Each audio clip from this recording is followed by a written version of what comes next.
dots for me one more time in so many areas and getting rid of the bad teaching. It's like I said on Sunday. So just make this clear, right?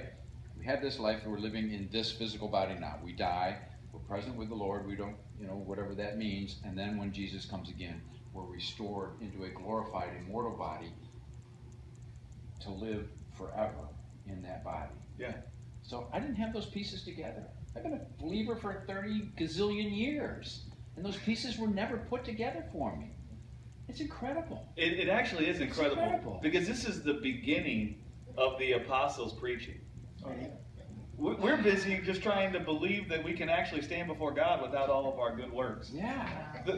Man, Paul was like, no. A guy died, and he's alive again. Yeah. That means something, guys. Yeah. And that's why the guys in Mars Hill were just like, this guy's crazy.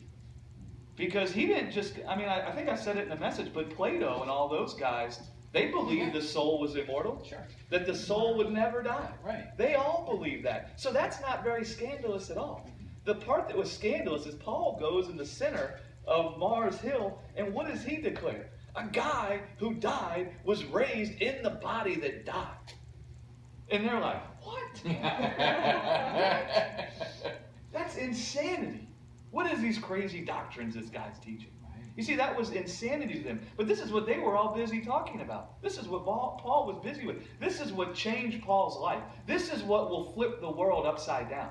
Because the world has been corrupted with death. And now the word that says that death has been conquered, that changes everything, man. You bet. And it's like the example I used with being bullied.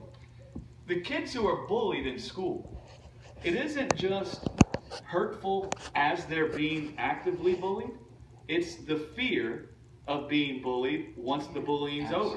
They never know when it's going to happen again. Right. They never know where it's coming from next. They never know what someone's going to do to them. And so they're all the time tormented by the fear of being bullied. Okay? Now what happens is that fear of being bullied, that torment begins to shape their life. Sure. All of their thoughts are filled with the fear. Everything they do is shaped by the fear. Well, which way should I walk home now so I can try to avoid the bullying? Where should I eat lunch so I can try to avoid the bullying? When should I come out for the bus so I can avoid the bullying? You see, their lives would be shaped by the fear of being bullied. Well, it's the same thing with death, man. Death was the bully of man. And it wasn't just the physical death that it ultimately brought to us, but it was the fear of that death that it would ultimately bring us to, that shaped our lives all of our days, where everything we did was shaped by that fear.